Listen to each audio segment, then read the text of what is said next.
Yeah. You're the only one who got to spend last night, like, not worrying about children. You slept like 11 hours. I did. I slept 11 hours with the aid of a pharmaceutical, and it was fantastic.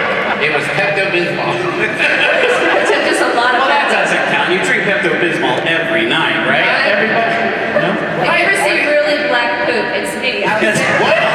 Does that happen? Pepto-Bismol turns Yes. into black. I have an iron constitution. Oh, I don't You know should that. have Pepto-Bismol and have No, a I have super it on black for poop. fun. I just love the flavor.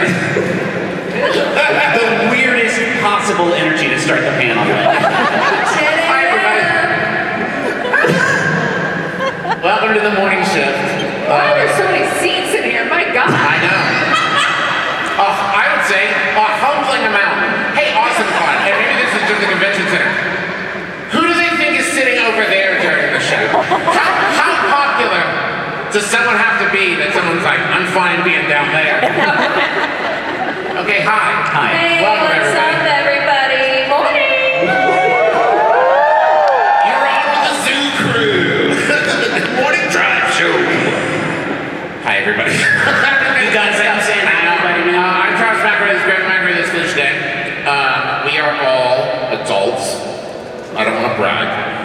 Really now? Emotionally? I mean, legally speaking, we're adults. We've all spawned children. Spawned. Bred. We bred. We're breeders. Not the band. Is there a band called the Breeders? Yeah, Cannonball. It's actually pronounced. What are you talking about? The Breeders was an amazing band in the 90s. Okay. It's Right, actually, guys? this is embarrassing. It's pronounced. It's the Beatles. And they were mostly active in the 60s. I put this kind of panel thing together a while ago because after I had kids, I started thinking about that there's a very specific way that I, as a parent, am like raising, let's be honest, a nerd. But also as creators, we also have found that a lot of our stuff, especially Adventure Zone, found a younger audience. And especially now that it's been going for so long, I think that there are parents who are sharing it with their kids. And when I do conventions and stuff like this, I found that a lot of the people who would come up to me were a lot younger than I expected. And so I was thinking about the responsibility of like both influencing my own child and influencing the next generation. So I wanted to put a panel together to talk about like the responsibilities of that. So I want to go down the line, all three of us, and talk about like the thing, what is the thing that you remember being like your onboarding into like nerd culture, sci-fi, fantasy, what was the thing that you remember being like, oh, this got me, and then I just kind of followed that pathway for all? I mean, I think for me, it's just seeing what your parents do. Like, my parents always read sci-fi novels that were that big. Like, that's what my parents did, right? They were not necessarily like comic people or TV people. I mean, I had a Star Wars, bedspread that was so scratchy, but I loved it so much. It was like fiberglass underneath. Yeah. Anybody have one of those? Like 100% flammable. So uncomfortable. So uncomfortable, but I loved it so much that it would just Made a terrible noise. Oh, yeah. Oh. We dug up an old sheet of my wife's that is Alf themed, and we're like, oh, that's hysterical. And then I touched it, and I was like, that, you sleep on that? It feels like Alf. It feels like how I imagine Alf feeling if you touched Alf. I just want to advocate for higher thread counts for kids. Yeah. You know what I'm saying? Don't give them the horrible polyester lowest quality. It's not like it's not like their pants. They're not going to outgrow a sheet. Okay. Is this Egyptian cotton and Care Bears? We are in DC. We could found this nonprofit by the end of the day for us. Yeah. Higher thread counts for kids.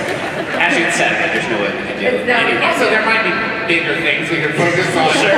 So I Maybe think, more pressing yeah, issues. but I think at the end of the day, you see what your parents do for enjoyment, and then you kind of want to emulate them, or you want to kind of be part of that. And I think that's what my mom used to play Infocom games on a very, very large laptop, and it was all text, but like seeing her do that for fun made me want to do it for fun, and then that kind of just established a pattern. So when I do stuff with my own kid, I want to, it's more like emulating. They emulate and they admire, and what's in their home, they're gonna probably do for the rest of their lives. So that's kind of what I do around my house. It's interesting for me because I was the youngest of three that like I don't remember having an awakening where I saw anime through a shop window and was like, Papa, what is this? What is this wonderful cartoon? For me, it was like you and Justin were so far gone at that point that I really didn't have much of a choice. Like I came into the house the same year, I believe, that the Nintendo Entertainment System also came into the house. And I'm pretty sure that my brothers felt about the same for both of us. Hey, that's not true. You couldn't play games on you. That's fair. You weren't interesting for at least a year and a half. We could play Mario right away. Yeah, for me it was sort of video games were definitely the biggest facet of that growing up, and still today, honestly.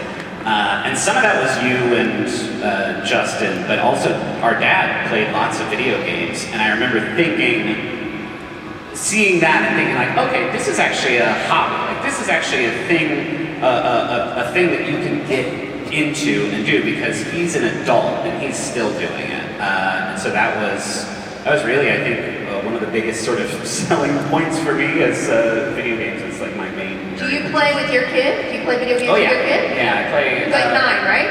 9? He is 6 and a half. 6 and a half. That's the He's same. like That's the same. Yeah, pretty much 9. That's the same age as my kid. That's why we did plan that. Yeah, all three of us, I think, have 6-year-olds. Yeah. And we're like, this is perfect. Now we can be friends. Yeah. I didn't hang out with Griffin until we had kids at the same time. Yeah, that's true. No, you know my brother. I mean, come on. You related something, then it makes That's you fair. out. That's fair. Yeah, it's only, I would say, in the last like couple years that he has like been able to really like handle a control. Like there's a certain level of fine motor skills required to like use a controller or something like that. And so over the last couple years, it's been a pretty big like thing that we do together. See, my daughter won't pick up she plays a little bit of Mario Kart, but she won't pick up the controller because she wants to be good at it. But early on, I was like, we're gonna play video games. So every night we play like half hour, 45 minutes, but it's mostly her eating fruit and vegetables and me playing Mario. So she watches me. So I'm like a YouTuber for her. Yeah, a bespoke YouTuber experience. Yeah, exactly. But she'll be like munching on a mini carrot. Ground pound, mama, ground pound. I love that.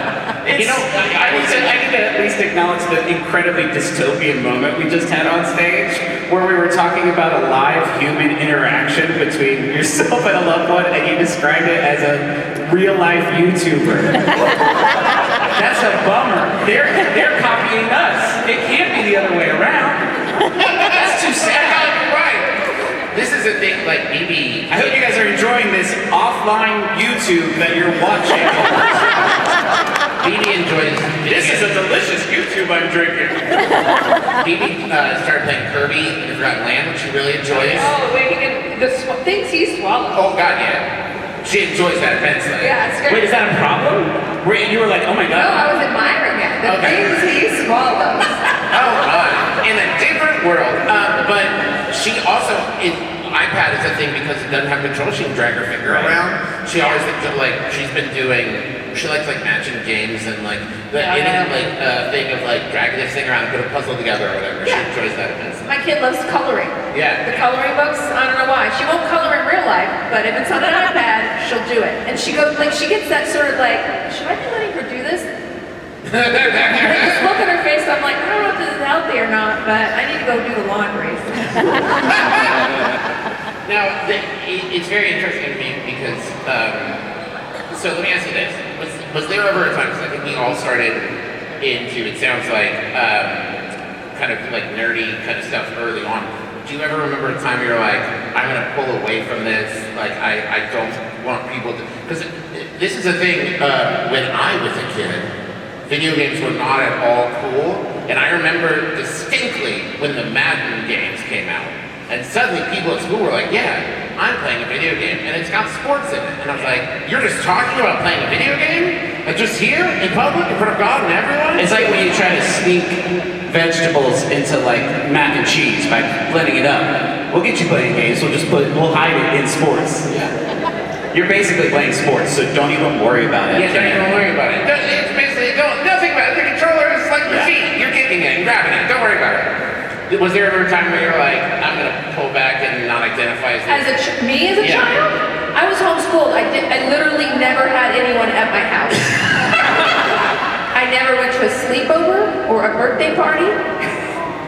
Yeah, it's sad, guys. She's doing okay now. It's fun. Are you okay? But like, I don't think I could actually you can't underestimate the isolation. I did not have anything. So nobody ever judged me ever because it was just me and my brother.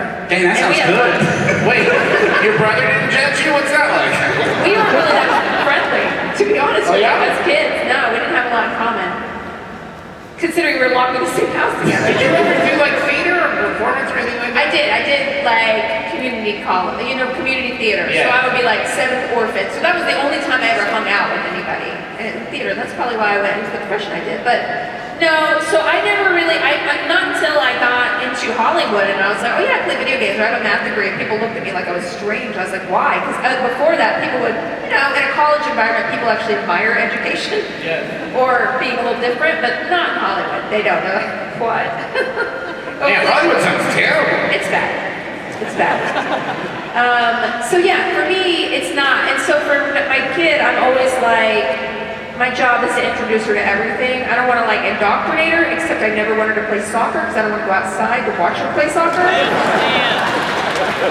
So there's no, and she's not a group sports person, which I thank the Lords, like, thank you. I never ever want to have to go through that. Okay, but listen, here's what you're missing out on.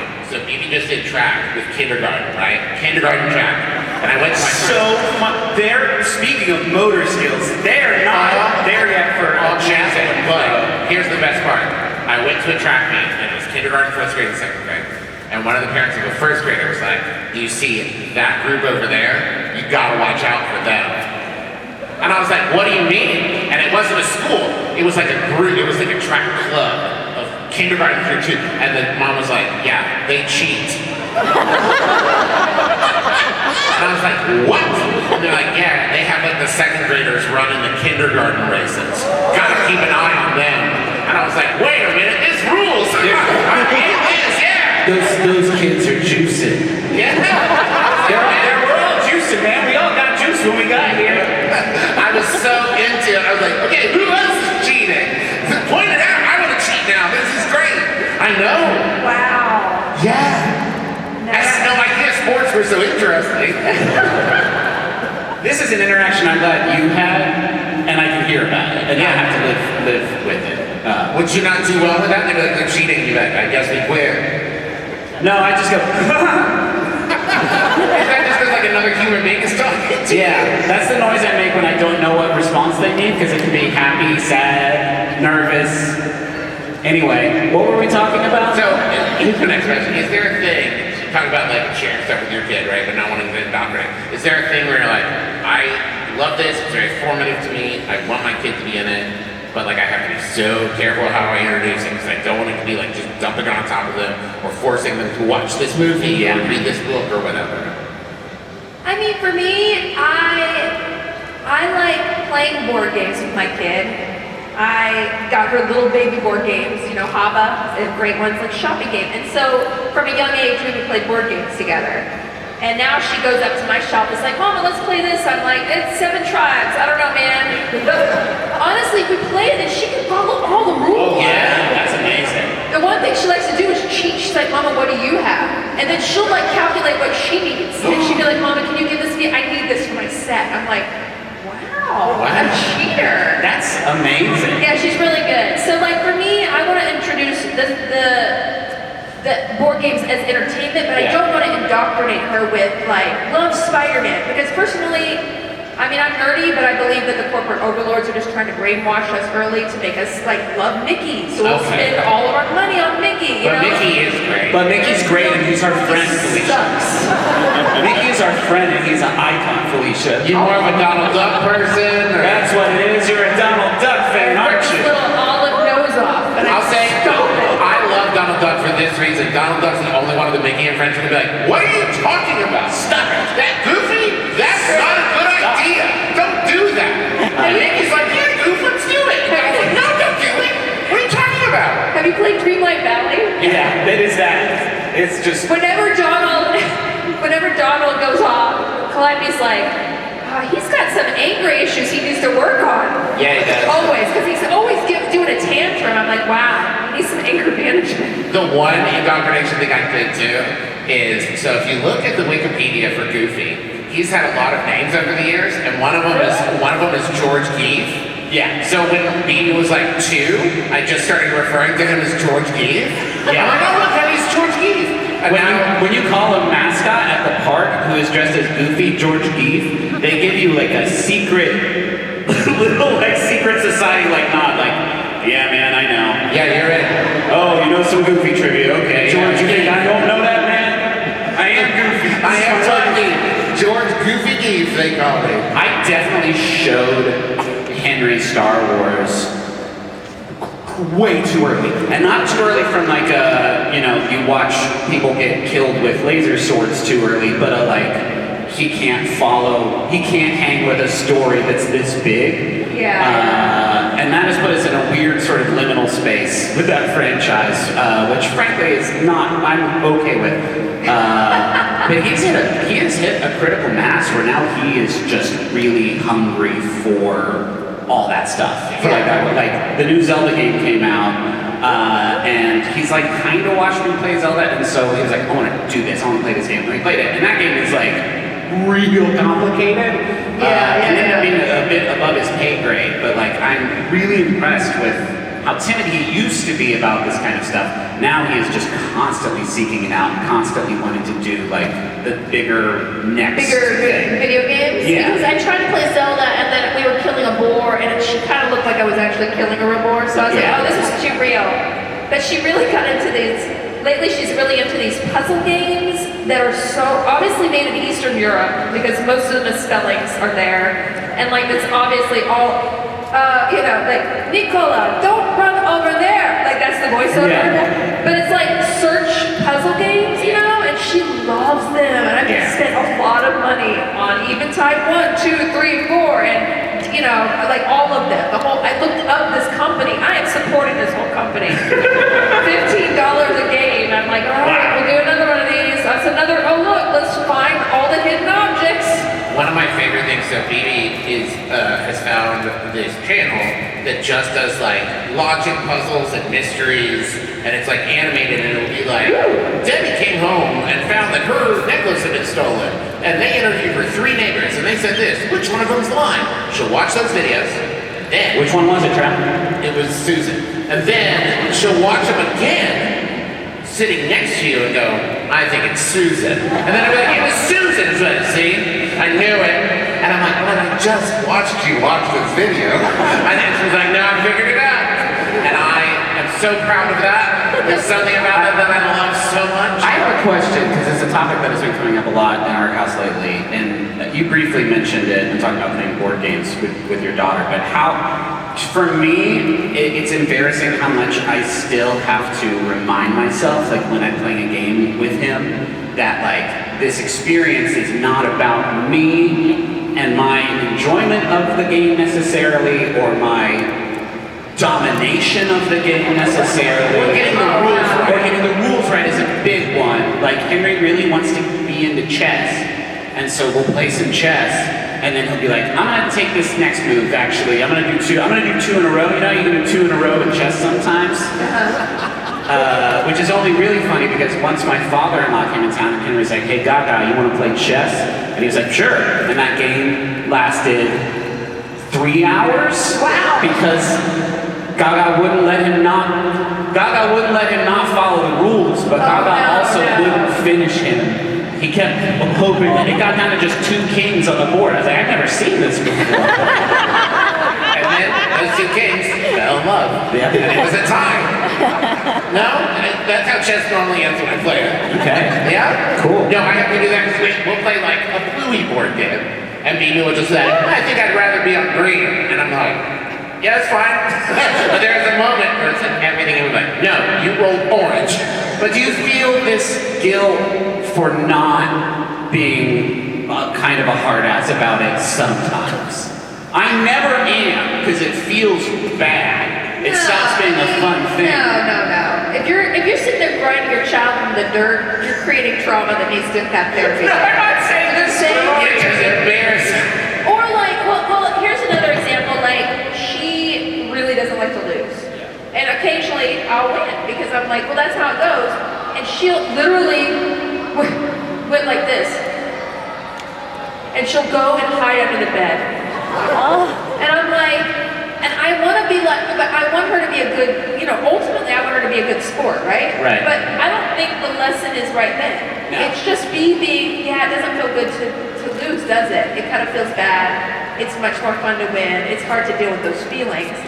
Versus like, nobody likes a bad loser. You lost. It's okay. Oh my Lose God, it, guys. And I'm like, I've seen people do that, especially dads. I'm sorry to put it out there, but dad, I think guys have a legacy of trying to be a little bit harder on their kids, right? Especially their sons, and like that just kind of hands down. But for me, like, kids have a problem with their emotions. They're way bigger than they can deal with, and whenever you can be in it with them and be like, wow, that really doesn't feel good, or that's kind of hard to deal with, like, you're their ally, right? And they can kind of find their way out because they don't feel so alone or ashamed of their feelings. And so it's hard, because when she's a little brat, it's hard. This is a thing, like, I think it goes back to the question of like, am I doing a disservice not teaching them like the rules, and like you can't just change what's happening because you don't like it, and that feeling of, is there are times where I'm like, my job as a parent is to make sure that she's strong enough to go into the world, and when people tell her like that she's not too sensitive and all this stuff, I was like, that's bullshit, because it's like that's a perpetuating cycle of like, but if you taught her not to be tough, like that it was okay to feel bad. I love when BB feels an emotion, like if she gets disappointed, she'll full blown like go sit at the window and stare at the window and like full blown like just feel her little Victorian child feelings as she like and it's everything in me. I'm like, hey bud, just come back, please don't, whatever you're doing now is too much. But it's like, no, that's fine. I'm just gonna let her have her one-woman show over there, and then when she's ready to talk about it, we can talk about it. But the times where I watch her, just like, yesterday I literally caught her, like, breathing on the window to make fog, and then make a frown face. Whatever could that mean? I have no, she's fine. Yeah, and all of it she's doing with a little smile. Because she loves being upset. We all do. We all do. But that's the thing, like we talked about that when she was doing track. It's like basically they run, like the kids, like 6 kids run, and then all 6 of them get all ribbon. It's like your first, second, third, fourth, sixth. And then the next 6 go. They all 6 get a ribbon. And BB, I'm so proud of her. She got a ribbon. And she's like, well, it's 5th. But it is green, and I like that. And I was like, nice, man. Awesome. Then she got first in long jump, and it blew my mind. I was like, wait, are you good at this? And she was. And I was like, okay. And it was so tempting to be like, cool, you got 5th, but you also got first. I've had to really deprogram, like, a lot of the way I feel about, like, video games in sharing them with Henry. Because like there are times we were playing Pokemon this morning. We were playing the new one because you can do like multiplayer and just run around each other's world. And he was like, "Let's do a trade," and I was like, "Uh-oh." In my head, I was like, "This isn't gonna go good." And then he pulled up my list of Pokemon. He's like, "Ooh, what is that? Charcadet? Yeah, I'm gonna take that. I'll have that one, please." Like it was a menu at McDonald's, and I had to be like, "Well, that's." My highest level Pokemon, but sure, yeah, I think that you're gonna have a lot of fun with him too, buddy. Here you what? Oh, a Pidgey, great! I really have to like, we have battles, when we battle each other, he's so much further in the game than me because we played his version together first, and he'll just annihilate me every time and be like, that's too bad, rematch? Let's rematch and this time we'll start a different Pokemon. I'm like, okay, buddy. You're a way better dad than me. I wouldn't let this happen. See, that is the rub. I've had to just enter this zen-like state where the usual, like, metrics by which I judge my enjoyment of a video game have changed permanently. And it carries over to like when I'm not playing games with Henry too. But that's good though, It's right? good. That's what I'm saying. I'm saying deprogramming in a very good way because it's taught me to enjoy games at a different, like on a different level that is a lot more, that is a lot healthier. And I actually. I had the same thing with body image, you know? Like, I would always look in the mirror and be like, oh, you look terrible today, or oh, look, you gained 5 pounds, or whatever, like trying on a bathing suit, and Your I'm like, horns are showing, lots of stuff. all that stuff, and I'm Maybe just that's like, me. For me, I'm like, okay, you can't ever say that around her, because that's gonna teach her that that's, you're not good enough, right? The way that you are, and accepting yourself, and it makes me think about myself in a more healthy way too, just like, let's accept, because I want that for her, why don't I have that for me, right? I think it's a kind of a realization that when you're thinking about someone else outside of yourself and for their benefit, like truly, then you can kind of look about and see how you're treating yourself and be like, hey, I'm not a good parent to me either. Yeah, that for me, the emotional aspect of like trying to instill in her, like if you get upset, if you are frustrated, if you're angry, that is okay, right? This thing you're feeling is frustrating, so it makes complete sense that you're frustrating. Or like this thing, I don't get why you're upset about it, but you are upset about it, and that makes sense, and that's okay. And then it's like, okay, cool, but what if you felt that same way about yourself? And I'm like, whoa! And that is like that, it has been very eye-opening to me of like being like, yeah, you know what? It might not make sense to other people that I'm frustrated about this thing, but I am, and that's okay. Like I don't have to like get over it. Yeah, I don't have to get over it with other people. Yeah, and also being their ally. I'm here for you. Like, I'm not, you're not doing what I want you to do right now, but let's figure out a way not to get frustrated about it and be like, hey, this is why this has to happen, and I really understand how you're feeling right now, but this is why we do something. And when I handle it well, which, maybe 70% of the time. Pretty good. Pretty good. I feel like I'm pretty good. Because sometimes it's hard. It's like, why do you not want to put the sock on? Why is it scratchy? It wasn't scratchy yesterday. It's an elf sock. Get it out of here. Exactly. I said promise. Yeah, but the promise thing is that, I think it's really hard to be a kid. It's really hard to be under, 5 especially, because they don't know what they're doing. They don't know what's going on. They have no idea what they're feeling. And, just recently, she gets upset about something, and then like maybe 20 minutes later, she'd be like, I'm sorry, I really just was upset about this. And she said, I'm sorry. And I'm like, what? You said I'm sorry for getting upset about something irrational? This is amazing. But I'm like, I don't think if I had not done all the work early on to help lay the groundwork there, she wouldn't have come to me. She would, she would have either like just not considered me somebody that she could reason with, or she would have just been like, it's a lost cause and been ashamed of how she was, which we shouldn't, that's bad. Yeah. So this morning I was eating and I dropped some food on my pants, and I said, oh no, I dropped food on my pants. And Bibi laughed, and I made a face, and she goes, Daddy, I want you to know, I laughed because of the way these said pants, not because I thought it was funny that you dropped something on your pants. That was a lie. Hey, your daughter lied to you. And I said, did you say that because you saw the face that I made when you laughed? And she was like, yeah. And I was like, you're incredible. And I told her, I was like, that is incredibly receptive and kind, thank you so much. And I don't say that to brag about my daughter, I say it to brag about me. Hey, if Uncle Griffin was in that room, that would not have gone down like that. It was incredible. But it was like that kind of thing of like, and I just had to, the other day, the tricky thing when I think as a parent, it's like, I can feel my feelings, but it also, like, she's a kid and I'm a grown-up, so there's a certain level of, like, sometimes when I get frustrated, Bibi will come over and hug me, and I kind of start saying, like, hey, but I really appreciate that, but you don't have to make me feel better. Like, I am a grown-up who can process you're not my own responsible pride. for my feelings, which is really tough. I also just realized we spent the majority of this just talking about being parents. Yeah, I was about to say, let's talk about Spider-Man or something. We're losing them, folks. So, I'm going to shift it now. No, I'm just kidding. I'm going to shift it now to talking about, like, as creators who are making things that are, like, the next generation of people watch and consume and influence the way that they make things. I will say that, like, that for me doing Adventure Zone has definitely changed, like, how we started doing it, and, like, it's something I think about now when we're doing the graphic novels. About kids are reading. My kids look at the graphic novels, and I'm like, that influences choices that I make now. Because the butts have to be very cartoony. We have friends with older kids who read the graphic novels, and we get like feedback from that very directly, which is it's bizarre but very sort of impactful.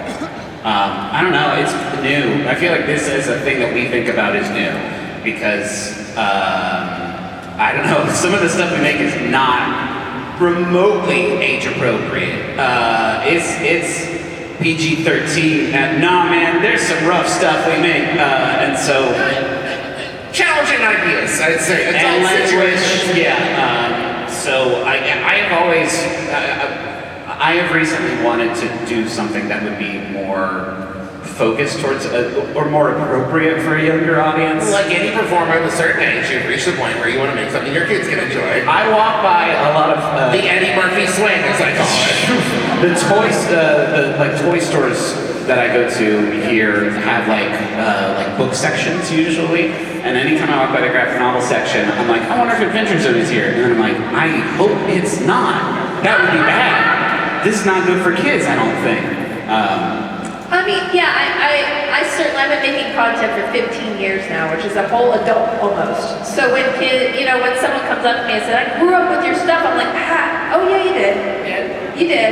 And Right, time passes. yeah, time passes, and my role as a person, like especially becoming a mom and becoming, somebody who's mature and kind of over some of her issues, I feel really strongly that as a lot of the roles that I've played or created have really strongly impacted, especially women and girls. And when I see girls come up and they're super confident in who they are and like they're into all this stuff, they never would have been when I first started out going to conventions and stuff. I never would have seen a 15-year-old girl with like rainbow hair, dressed in anime, like it just didn't happen. And like seeing that breadth of especially women and girls into this makes me want to write especially allyship between older women and younger women, because there's not a lot of that out there. Usually it's the stepmother kind of situation where stepmoms are evil and women need to step aside for the younger girls to ascend, and it's like this kind of toxic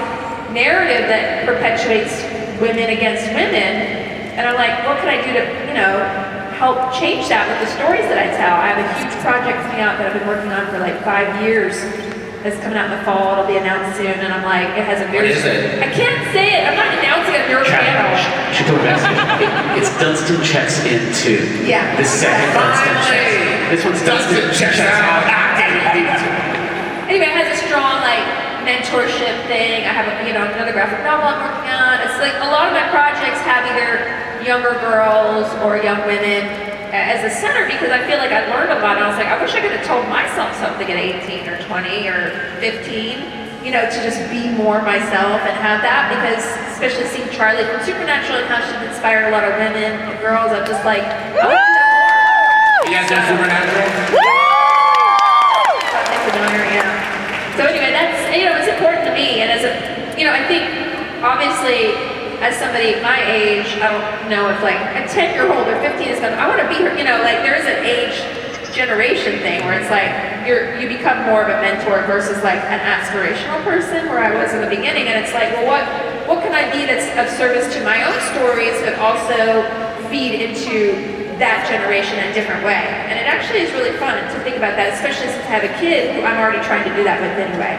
So I definitely think my stuff going forward will aim, in a universal way, but also like try to include that younger generation, especially trying to inspire them to make stuff too, because that's how I got here, just making stuff in my garage. It's really interesting because all Travis aside. Oh yes. Thank you, class. I appreciate all of those. They just love garages. Yeah. We love garages here in DC. I don't know why. You can put a car inside. Get out. Yeah, that's why. Cars are usually outside. I find it very humbling. This is something, I don't know if you've ever felt this way, Griffin, but like when we were doing Balance at Adventure Zone, I don't think we were thinking about, there are people who will come up and tell us about something that they got out of it, like a very personal thing that like meant a lot to them, and I was thinking like, oh, okay, cool. Like, I don't know that was like, I don't think that's fair. No, because I think like, my brother and me, we got a lot of feedback from people about Adventure Zone, and think. I just mean, I wasn't setting out to like. No, God, no. I'm certainly like, No. we'll make something that inspires something and means something to people. No, that usually songs have to be schlock, right?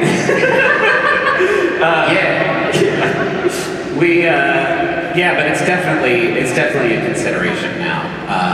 I think, I don't know. I feel bad for not having more kid-friendly stuff out there, mostly because my kids are curious. Well, my 2-year-old's not really curious about much of anything I do yet, but like my 6.5-year-old watches like YouTube and YouTubers, and to not be able to kind of show him all that stuff is like kind of a bummer. And that's largely a self-imposed thing, but like, okay, real talk, I don't want my children to put toys in their mouths. It's dangerous. If you don't know what you're doing, it's dangerous to Griffin is a trained professional.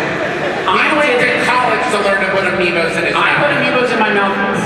I was paid to do this. I was OSHA compliant in the studio when I was putting toys in my mouth. He had a spotter. You couldn't see that, but just on the camera, there's somebody ready to give him the Heimlich.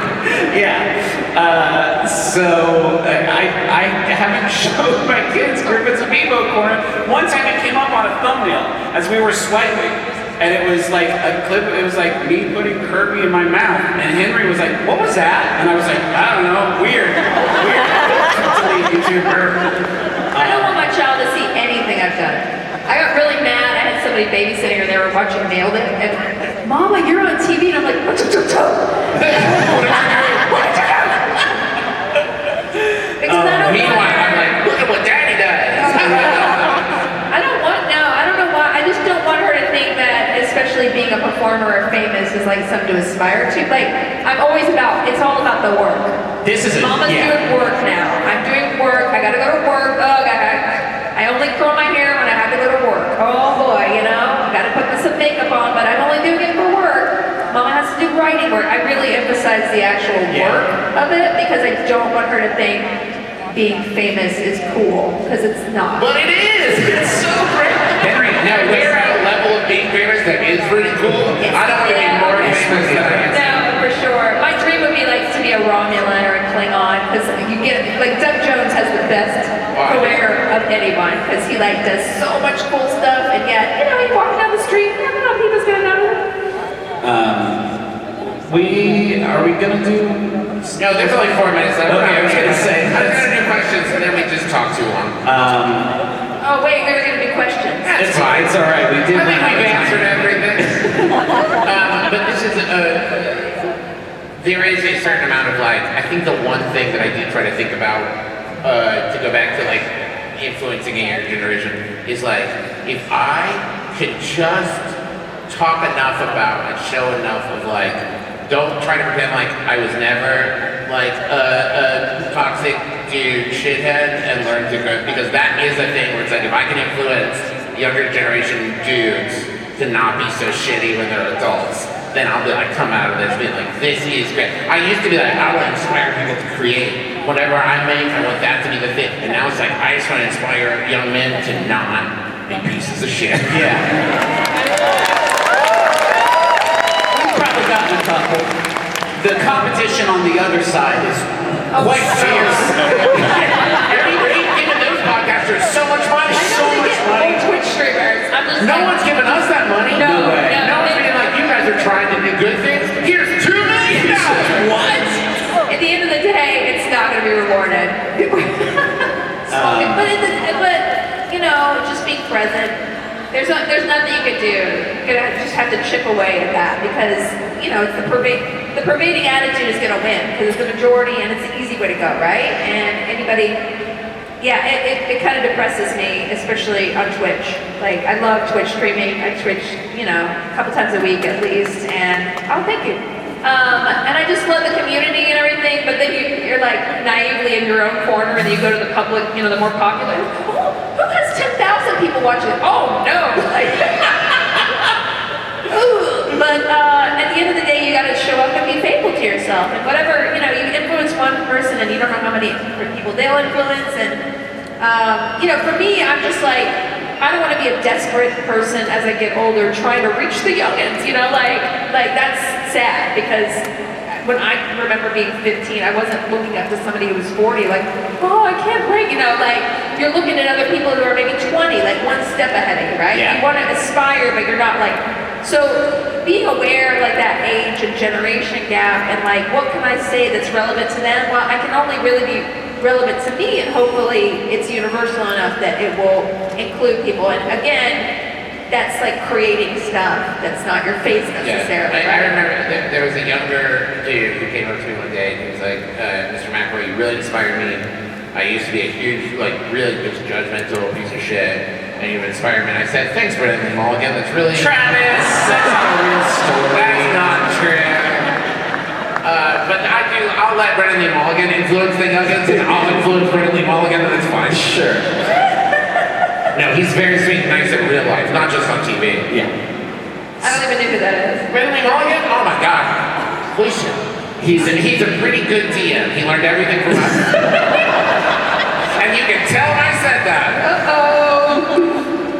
No, he's amazing and way better than us combined. Stop it. Okay, well, which one is it? Can I make fun of him? I don't like anything you're doing. Okay, he's fine. That's the worst. Damn it! Well, let's leave it on that note. We're gonna leave on Brendan Lee Mulligan? Really? This Yeah, guy we'll leave it doesn't on- really know that well? Yeah, it's fine. I don't want to end this panel on him. Talk about BB more or something. Okay, BB's great. I will say this. One thing I wanted to talk about this while me on bring this realization. This should be interesting. BB and I, when I was her age, right? She and I shared an interest, and it's vampires. But for me, it was out of pure fear, and I realized there's so much pro-vampire propaganda for children. Where it's like, Vampirina, Monster High, and like every vampire is like, I love humans, they're my best friends. And I'm like, what is this?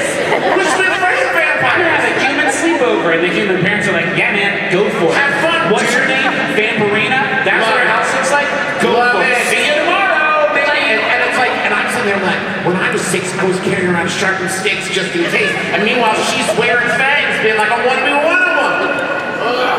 So I guess, Felicia, do you feel bad for contributing directly to Travis's great vampire fears? No, because my daughter, there's a book called Monstrous. That's an adult book, but it's about the science of monsters, and I've read that freaking book 400 times. I can tell you exactly about hemoglobins and vampiric stuff, and I'm like, I don't want my kid to admire vampires either. Yeah. They're cheesy, they sparkle. Don't like Twilight as a child. Someday, Wake when up. BB's like 12, Oh, she's gonna find Twilight. Twilight out in the world and come back and like, do you know what this is like? No! This is probably what our parents thought when we all got into the mummy. Yeah. When our parents were like, you've got to be afraid of mummies. No! Do it! Okay, before we wrap up, Felicia, where can you be found online and what you'd like to know?